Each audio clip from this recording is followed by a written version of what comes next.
خالد چشتی صاحب، یہ جو بحرین میں سینٹکام نے ہوسٹ کیا ہے ایک سیشن جس میں اسٹریٹ آف ہارمز کی سیکیورٹی پر بڑا ایمفیسائز کیا گیا، یہ ریجن میں کسی کوئی نئے میری ٹائم سیکیورٹی فریم ورک کی بنیاد رکھ رہا ہے؟ اس طرح کا کچھ ہو رہا ہے؟ بھائی صاحب دیکھیے، ہو سکتا ہے کہ ایک نئی جو نیو فاؤنڈ لیوریج ایران کو ملا ہے اس کے اوپر تو کوئی ہو سکتا ہے، لیکن پہلے تو ہمیں یہ دیکھنا پڑے گا کہ اس نے جو ڈیمیج ہوا ہے، جو امیج، وہ جو کانفیڈنس چیٹر ہوا ہے مڈل ایسٹ کے ممالک کا امریکن پریزنس کے ہوتے ہوئے جو 16 بیسز تھے، اس کو ریکور کیسے کیا جائے۔ کیونکہ دیکھیے ایران تو اگر یہاں سے امریکن بحری بیڑے یہاں سے نکل جاتے ہیں اور یہاں سے اڈے بھی نکل جاتے ہیں تو ایران کی ایک کلیئر کٹ یہ بہت بڑی فتح ہوگی۔ لیکن ہوا یہ ہے کہ مڈل ایسٹ کے ممالک نے خود بھی ریلائز کیا ہے کہ جو ان کے اڈے تھے وہ لائبلٹی زیادہ تھے ایسٹ کی نسبت،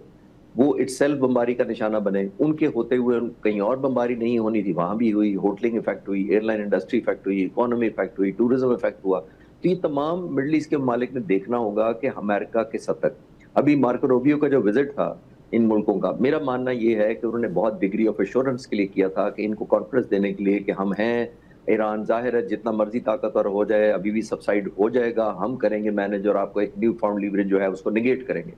لیکن ریالٹی تو اپنی جگہ ہے موجود، جیسے میں نے عرض کیا کہ وہ اب انلیس ایران ایک نیو فاؤنڈ اسینڈنسی جو اس کو ملی ہے وہ خود کانفیڈنس بلڈنگ نہ کرے ان ممالک پر، صرف ایشورنس سے تو نہیں ہوگا۔ اور یہی وجہ ہے کہ وہ اسٹیٹ آف ہارمز پر اپنی مینیفیسٹیشن 100% چاہ رہا ہے with zero tolerance to any shipping against their wish۔ وہ اس لیے کرنا چاہ رہا ہے کہ وہ ایران سمجھتا ہے کہ جو بارگیننگ ہوگی، یہ جو ٹیکنیکل گروپس مل رہے ہیں لانگ ٹرم میں جب بھی سائن ہوا، جتنا میرا ایک ڈگری آف ایشورنس زیادہ ہوا کہ اسٹیٹ آف ہارمز میرے بائی لاز کے تحت چلے گا، اتنی ہی اس کی بارگیننگ لیوریج بڑھ جائے گی مذاکرات میں۔ لیکن ہیونگ سیڈ دیٹ، میرا خیال ہے کہ پہلے تو دونوں کے درمیان ایک ریس ہے۔ پریزیڈنٹ امریکن بھی چاہیں گے، مارکو روبیو بھی اسی لیے آئے تھے کہ یہ بتایا جائے کہ ایران بہت بڑی جنی نہیں ہے، ایک ایریل ڈومیننس نہیں ہے، کچھ منی سپر پاور نہیں بن گیا۔ اور دوسرا وہ مجھے لگتا ہے کہ بلڈ کرنے آئے تھے یہ پریشر کہ آپ نے اسٹیٹ آف ہارمز پہ جو ٹیکس لگنے کا یا ٹول لگنے کا ایگریمنٹ ہے، اس پہ پریشر دینا ہے عمان پر بھی اور ایران پر بھی، تاکہ وہ ایک نیو نارمل ایران اس کو نہ بنا سکے۔ تو آئی تھنک کلوز ڈور یہ چل رہا ہے، لیکن ڈائنامکس بہت فلوئڈ ہے۔ امریکہ wanted to ask Middle East to do so، یہ وہ کرے، اور Middle East were looking towards America to sort this issue۔ دیکھیں بھائی صاحب، یہ تو حقیقت ہے نا کہ جو بحری جہاز آپ گزر رہے ہیں، تھوڑی دیر ڈسکشن کے لیے ہائپوتھیٹیکلی ہم ڈسکس کر لیتے ہیں، جو ایران نے پچھلے دنوں $2 ملین لیا ہر جہاز سے، اور آج بھی 50 جہاز گزر رہے ہیں، اگر 2 ملین لے تو تقریباً یہ $100 ملین بنتا ہے روزانہ کی بنیاد پر، اور یہ بنتا ہے تقریباً $36 بلین ایک سال کا۔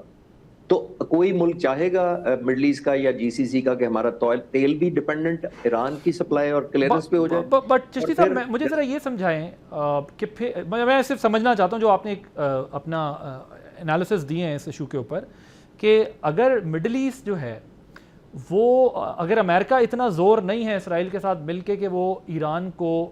صحیح طرح گھٹنوں پہ لے آتا ڈائلاگ کے لیے، اور آج ہم جو ٹرمز دیکھ رہے ہیں وہ نہ ہوتی، تو مڈل ایسٹ سے یہ ایکسپیکٹ کرنا بہت زیادہ زیادتی نہیں ہے کہ وہ مڈل ایسٹ جو ہے ان کو ڈائلاگ کے ذریعے یا کس پریشر کے تحت مڈل ایسٹ ان کو ٹاکس پہ لا سکتا ہے انٹل انلیس کہ کوئی وار ڈکلیئر ہو جائے؟